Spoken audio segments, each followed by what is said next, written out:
شخصية كريم عبد العزيز اللي بيعملها في فيلم محطة مصر اسمها رضا. الشخصية دي بقى ايه يا معلم؟ الشخصية دي شبهنا جدا، وبالأدق يعني حالتها شبهنا. ده اللي بنعرفه من تاني مشهد في الفيلم على طول. أمه بتقول له خطيبتك يا ابني ولسه مفسوخة ولحد دلوقتي ما مسكتش في ايدك شغلة محترمة. وبعد كده اديت له القضية وقالت له مستقبلك مستقبلك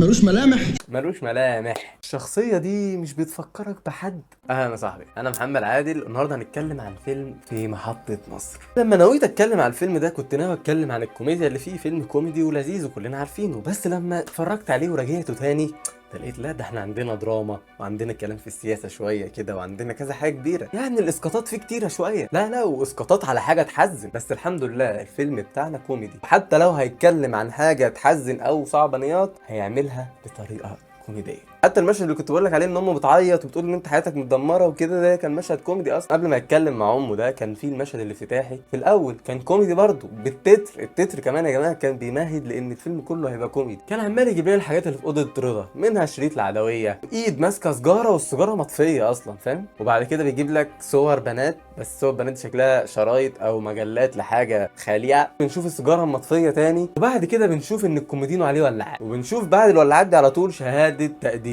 جائزة أفضل بائع ولعات سنة 2006. ومع نهاية التتر وكتابة اسم المخرج بنكتشف إن هو نايم، والسيجارة اللي كنا بنشوفها دي هو اللي ماسكها وهو نايم وهي مطفية. يعني تخيل كده أنت تبقى نايم ومش السيجارة يعني نايمة كده جنبك، لا أنت السيجارة ماسكها كده اللي هو ايده مرفوعه وهو نايم. فدي حاجه عمرها ما بتحصل يعني، ودي حاجه كوميديه من غير ما يتقال ولا كلمه. المخرج قال لنا ان الفيلم ده يا معلم كوميدي وهزر معايا كده زي ما انا بهزر، يعني اكيد مفيش حد بينام كده غير المدرسه اللي عامله صوت جنبه اصلا. ناظر المدرسه عمال يقول للطلاب اشتغلوا عشان تبقوا محامي ومش عارف اشتغلوا عشان تبقوا ايه، ووزراء ورجال اعمال ومهندسين ومحامين. واول افيه بيقولوا رضا لا معلش مندوب مبيعات الراجل ده نسب قوي.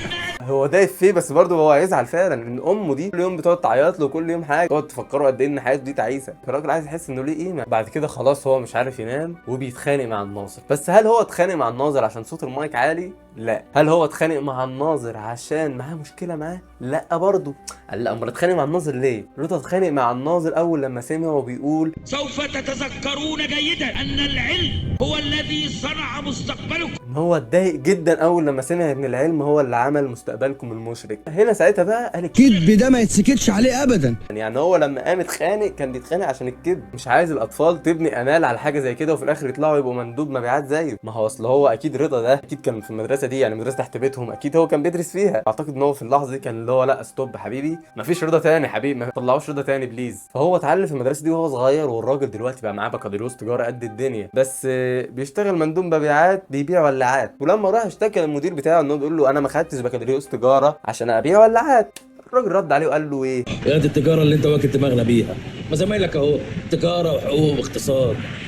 احمد ربنا يا اخي. الرد ده يعتبر قاسي جدا، خلي بالك. اللي هو انت عرفنا ليه بتجاره؟ ده في واحد معاه اقتصاد واحد معاه حقوق والناس كلها ماشيه، انت اشمعنى انت اللي بتتكلم؟ اللي هو يعني البلد كلها مش شغاله بشهاداتها، انت مالك بقى جاي انت الوحيد اللي قافش ليه؟ ومن هنا يعتبر دي الحاجه اللي بتمهد للقصه بتاعتنا انها تبدا. شوف واحد معاه في الشغل برضه بيقبض فلوس كتير، اللي هو فقال له ايه ده انت بتعمل ايه يا عم؟ انا ببيع مخدرات ولا ايه؟ راح قال للمدير شغلني زيه. لما عرف الشغلانه طلعت انها نصب، فبيرفض رضا تماما. دي عمليه نصب انا لا يمكن اشترك فيها، انا مش نصاب. بس لما يقول له هتاخد 50 جنيه على كل كتالوج بيوافق. ليك 50 جنيه في كل كتالوج تبيعه. ادهم باشا ابوس ايدك اديني 100 كتالوج. وقال له خليك صايع ما تبيعش في اي اماكن. المفروض الكتالوج اللي هيبيعه ده بيبقى فيه تخفيضات لمحلات معينه، بس كل اللي مكتوب في الكتالوج ده مش شرط يكون حقيقي. فهو هيبيع كتالوج ب 100 جنيه وهيدي لهم خصم 2000 جنيه، ده الوعد اللي بيبيع بيه. والشعار طبعا معروف، نحن نختلف عن الاخرون خالص. بس قبل ما نروح للقصه والسلوجان اللي قاله المنة شلبي ده، خلينا نتكلم عن افيه باب الثلاجه ده. من اول الفيلم كده الاب بيشوف باب الثلاجه مفتوح بيزعق زعيقه جامده كده، والكاميرا بتدخل عليه دول انه وحاجات كده غريبه.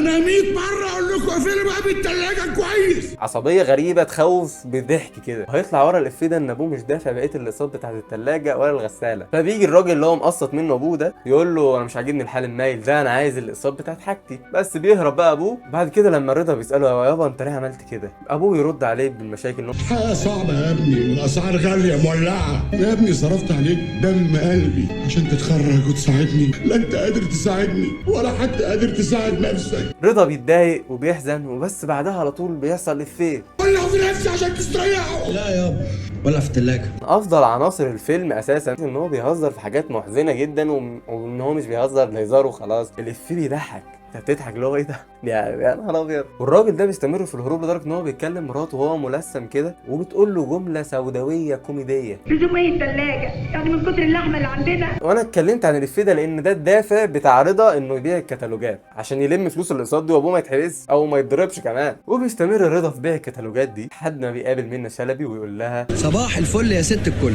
معاك رضا المسيري من شركة المصرية للمبيعات. قصة منة شلبي ايه بقى؟ هي المفروض انها بتحب واحد معرفش بتحبه على ايه اساسا، ده كارف لها والمفروض ان هو كان هيقابلها في محطة مصر، وكريم عبد العزيز زي ما قلنا بيبيع كتالوجات في محطة مصر، فكريم عبد العزيز رايح كأنها زبون عادية وقال لها بيع كتالوجات. فالمهم الراجل ايمن اللي هي متفق معاه ده مش بيجي، فبتلاقي قدامها الراجل بتاع ايمن ده مبيعات، قوم ضحك عليه وقالت وتقول له انا هديك 150 جنيه على كتالوج بدل 100 جنيه بس تعالى معايا كفر الشيخ عشان عيلتي هناك وهم اللي معاهم فلوس هيدولك. وفعلا بيروح معاه لحد ما بيكتشف ان هي واخداها عشان حاجه تانية خالص، وانه يعمل دور جوزها عشان ما تتجوزش العريس اللي ابوها جايبه لها. يعني عشان 5000 جنيه ارمي نفسي في مصيبة زي دي؟ فابوها قال له طلقها، فهي تعمل ايه عشان تحمي نفسها؟ فبيجي بقى الافيه الافضل، وإلا قسما عظما هقتلك واقتله واخلص. لو عايز تقتلنا اقتلنا احنا التلاتة.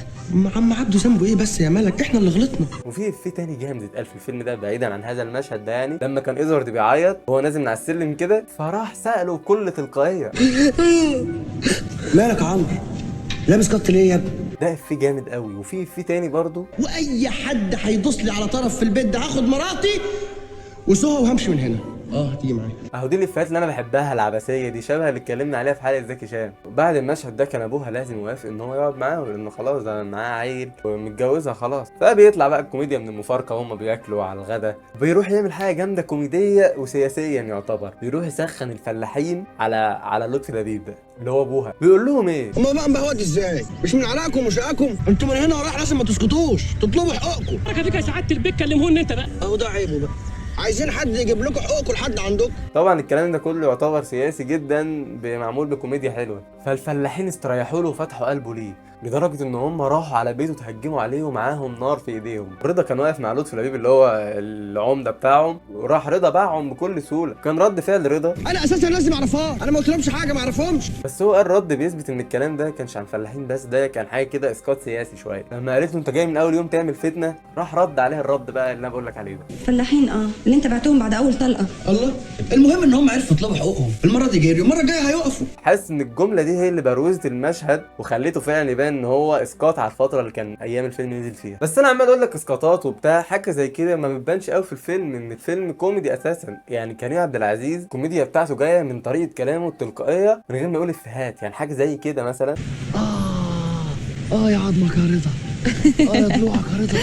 يعني بص، يعني ده مشهد بتحط له صن بلوك عادي ما فيهوش هزار او افيه، بعد يا عظمك يا رضا والجمله العاديه دي يسالها سؤال من الاسئله اللي انا بحبها بتضحكني دي. ده ابو فاس ده سؤال. سؤال جامد قوي بجد. في حاجه كده كنت عايز اتكلم عليها بس هي تبان تافهه شويه. في كادر في الفيلم ده شوت كده لكريم عبد العزيز وهو نايم في البانيو والكاميرا فوق، فاهم يعني جايباه كده في لقطه اسمها داون توب. شوف انا الكادر ده اكتر حاجه فاكرها من الفيلم لما شفته في السينما. يعني انا لما باجي افتكر ان الفيلم ده شفته في السينما انا مش بفتكر غير الكادر ده. الفيلم ده شوف انا كنت طفل، الفيلم ده انا غالبا كان عندي 4-5 سنين، وبقول لك انا فاكر الكادر ده معرفش ازاي. غالبا عشان كنت عايز اجرب فكره ان انا انام في البانيو، ممكن تطلع مني. بس بجد كادر زي ده حاجه صعبه، لان انت الكادر ده مش هيعدي كام ثانيه في المشهد ومحدش هياخد باله منه. والحركه دي كانت معموله في الجزء الاول من موضوع عائلي، لما كان بيصحى من النوم كانت بتموتني من الضحك بجد لما كان بيصحى مخضوض يا ابراهيم. فده بيبين قد ايه ان المخرج مش مستسهل، لا ده بيتعب في التفاصيل. وغير انك صعب تعلق الكاميرا فوق، ده صعب تظبط الاضاءه بتاعه الكاميرا في مشهد زي ده.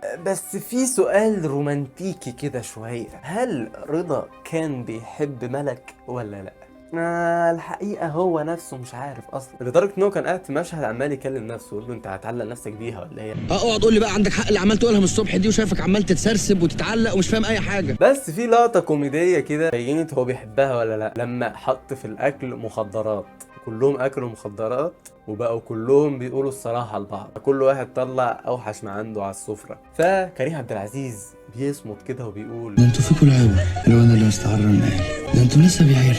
هو قصده تعرف ايه؟ هل هو كان عايز بقى يناسبهم؟ اكيد فكر كده ان هو لو اتجوزهم بجد، اصل هو يستعر من عيلته ليه غير لو فكر ان هو يتجوزهم او يجي يتقدم لها بجد بعد ما الحوار ده يخلص. فحاسس كده يعني ان هو كان بيحبها. بس بعد كده ايمن اللي هو كرف لملك دي بيتصل، وكان كريم عبد العزيز هو اللي بيرد عليه وبيقول له خلي ملك دي ما تتصلش بيا تاني، جو المراهقه ده انا مش عاجبني. فرضا بيروح يقول لملك الكلام اللي ايمن قاله. ملك طبعا مش بتصدقه، بيروح بقى يجيب لها مشبك وتاكله وبتاع. وبعد كده ملك بتبتدي تحبه مع الوقت، والقصه بتبقى عباره عن رضا ده بيصلح البيت ده كله، بيظبط فيه كل المشاكل. يعني خلى ابوها ده يظبط علاقته مع الفلاحين، غير فكره ملك عن ابوها وعن نفسها كمان، قال لها ده حيوان اللي يفرط في النعمه. فهو بيتكلم عليها اللي هو ما تعامليش مع نفسك على انك اقل من حد، بالعكس ده انت اصلا نعمه. ساعد اخوها يوم ما كان بيعيط بفانيلا القط دي. كل العيله بقت بتحبه، وبيسافر ويمشي ويسيبها وبيبقى ملك الكاكا.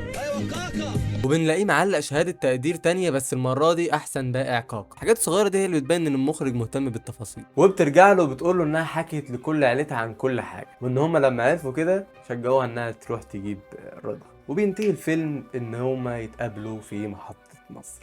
اتس جود موفي، يعتبر من اقل الافلام اللي الدراما فيها ما بتطولش بجد. يعني مشاهد بقول لك حزينه زي ان هو قاعد يتكلم مع ابوه ده وهو جابه له موسيقى حزينه فعلا لما ابوه قال له ان هو قاعد يصرف عليه ويتعب عليه. الموسيقى الحزينه دي ما كملتش بتاع 20 ثانيه، 10 ما كملتش 10 ثواني فاهم.